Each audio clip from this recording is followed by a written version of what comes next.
বাড়ি কে? আমি আছি। আরে হুম, আচ্ছা দাদা কই? আপনার দাদা তো বাড়িতে নাই। সে তো ব্যবসার কাজে অনেক দূরে গেছে, বাইরে গেছে। ও, ব্যবসার কাজে দূরে গেছি। আচ্ছা ঠিক আছে।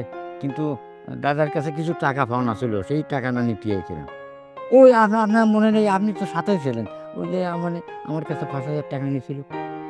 ও আচ্ছা, আচ্ছা, আচ্ছা মনে পড়ছে, মনে পড়ছে। বা কিন্তু এখন তো আপনার দাদা বাড়ি নেই। কে দেবে টাকা? আর আমার কাছে তো টাকা পয়সাও থাকে না। আচ্ছা বলি, আমার খুব আটখাটা, মানে খুব সমস্যায় পড়ে আছি। টাকাটা যদি দিতেন তাহলে আমার সুবিধা হতো একটু। টাকাটা দিতাম ঠিক আছে, কিন্তু এখন আমার কাছেও তো টাকা নেই দাদা। ও হুম, আপনার কাছে টাকা নাই, তাহলে আর কি করা যাবে? এখন আপনাদের চলতেছে টলতেছে কেমন? সবই ভালো চলতেছে। দেখেন টাকার এত সমস্যা, টাকার জন্য আমাকে একটা শাড়িও কিনে দিতে পারে না। ও বুঝছি। শাড়ি দরকার কি? এই ড্রেসটাই তো সব সুন্দর এই লাগতেছে। তো এগুলোর দাম কম, সেজন্য এগুলাই পড়তে হচ্ছে। হ্যাঁ, হ্যাঁ। শাড়ির তো দাম বেশি। মানে এই ড্রেসটা পড়েছেন, আপনারে খুব সুন্দর মানাইছে। আর দেখতেও খুব সুন্দর লাগতেছে। থ্যাংক ইউ দাদা। হ্যাঁ। আর এ এবার পূজায় যাবেন না? ও যাওয়ার তো কথা ছিল, কিন্তু কি আর বলবো? আমার কাছেও তো টাকা পয়সা নেই। পুজোয় গেলে বোঝেনই তো কত খরচ। এগুলো কে দেবে বলুন? খরচ নিয়ে আপনি চিন্তা করবেন না। ওর জন্য আমি আছি। আমি তো মুসলমান, আপনারা হিন্দু। যাই হোক, মানে টাকা পয়সা যা লাগে, দাদার হাত-টাত ভালো আছে। টাকা সময় মতো আমারে দিয়ে দেয়। কোনো চিন্তা কইরেন না। আপনারে না হলে আমি পুজো খরচ দিবানি। কোনো সমস্যা নেই। আরে না, না থাক, থাক। কি যে বলেন না দাদা, আপনার কাছ থেকে কি আর নিতে পারি? একটা লজ্জার বিষয় আছে না? না, লজ্জার কোনো বিষয় না। কিন্তু ওই দাদা দিতে পারতেছে না, একটা কাপড় কিনে দিতে পারে না। আ তাহলে দাদার কাছে তো টাকা নাই। পুজোয় খরচ করতে পারবে না। আমি দিব আপনার টাকা, কোনো চিন্তা করেন না। আপনার কোনো অসুবিধা হবে না? আরে না, অসুবিধা কি?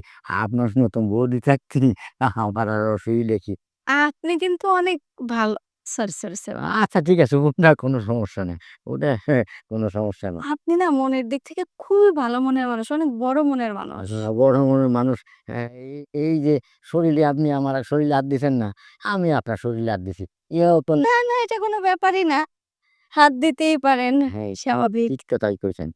আচ্ছা বৌদি, হুম, একটা কথা কি কথা বলেন? এ কথাটা কি, মানে আপনার হচ্ছে খুব সুন্দর লাগতেছে। এ এ দাদা কি পারে আপনার সাথে? এই তো দিলেন তো মনটা ভেঙে। এতক্ষণ সব ঠিকঠাক ছিল। এখন আর কিচ্ছু ঠিক থাকবে না। কেন কি হইছে? ওই যে বললেন, দাদা কি ঠিকঠাক মতো পারে? দাদা পারলে কি আর আমার এরকম অবস্থা থাকতো? দেখেন, আমি এরকম একটা উম এই বয়সের ইয়াং মেয়ে, বুঝতেছেনই তো আপনার দাদা সেই তুলনায় আমাকে কিচ্ছু বলতে পারে না, আমাকে কোনো সুখই দিতে পারে না জানেন? শুধু তাই নয়, টাকা-পয়সার দিক থেকেও বেশি সুখ দিতে পারে না। আর শারীরিক সুখ ওইটা তো না বললেই চলে। ও আচ্ছা, বলি তো। এখন আমি একটা কথা বলতাম আপনারে। বল মানে আমি হলাম মুসলমান মানুষ। মানে আপনার এই কথাটা বলা কি ঠিক হবে? আরে বলেন সমস্যা নেই। মানে বলছিলাম কি, দাদা সুখটা যদি আমি আপনারে দিই, কোনো সমস্যা আছে? আরে কি যে বলেন না? এ মানে আ আপনি, আপনি পারবেন? আমার তো মনে হয় না। তাছাড়া দাদা আপনারও তো অনেক বয়স হয়ে গেছে, তাই না? আপনার শরীরের উপর তো চাপ পড়ে। না, না থাক, থাক। আরে আপনি চিন্তা করেন না, আমরা মুসলমান। আমাগো পিস খাওয়ার রাট। পিস খাই না আমরা, খুব পিস বেশি করে খাই। আগে তো হিন্দুরা পিস খাতো না। এখন খাওয়া ধরছে।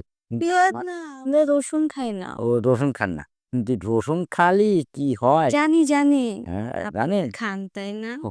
এইজন্য বলছিলাম যে আমাকে বুড়ো হইলেও আমাকে চোখ থাকছে।